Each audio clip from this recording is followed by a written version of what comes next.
So this next chapter is quite the flip from the leisure chapter in that there are tons of scriptures dealing with money. Money. And how we relate to money. And, I think you start this chapter in a way that is very informative because most people don't stop to think about what is money anyway.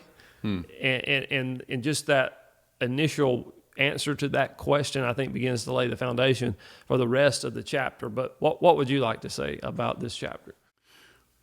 Well, among Christians, I would say there are more or less two types. There are like money positive Christians and there are money negative Christians. I read two books. I probably read more, but two stick out in my mind. I read Money, Possessions, and Eternity by Randy Alcorn, and I read The Legacy Journey by Dave Ramsey. And I'm not trying to pigeonhole either of them necessarily, but what I would say is that Randy Alcorn fell more on the money negative side, and Dave Ramsey fell more on the money positive side, which shouldn't really be a surprise given his profession. What was so interesting to me is that I found both of them remarkably valid. Not that I agree with everything either of them said by any stretch, but I only bring it up to say that this is a nuanced issue, and it is very easy to fall kind of on one side or the other. And I think that the ultimate solution to the many sticky issues surrounding money is to examine our hearts. God is not after our wallets. He is after our hearts. And it may be that when we surrender our hearts to Him, a whole lot of our wallet goes with it. Or maybe not, depending on how the Spirit moves in each individual. I will say that I think the state of giving in our current culture is far from what it should be. I think our wallets could be a lot lighter than they are. When you look at Jesus' wallet, it really doesn't appear that He owned anything.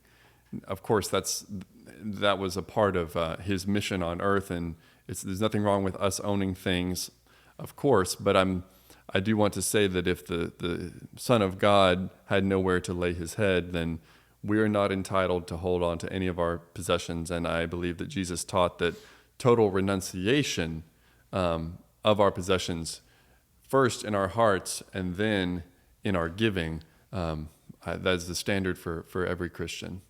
Well, I think this will be a challenging chapter for most people because we do view the things that we work for as our own, and we like to think of them in terms of we work to provide for our family, to serve ourselves, to help us have some leisure, those kind of things. And so certainly this chapter, as you say, is not money negative in any way, but it does cause people to stop and think about what their relationship to money is. And when you have verses like the love of money is the root of all evil, and verses like man cannot serve God and mammon, these verses should stop and give us pause to say, okay, how am I relating to money? Because these are very strong verses, and that's just two. Try this one on for size. It is easier for a camel to pass through the eye of a needle than for a rich man to enter the kingdom of God.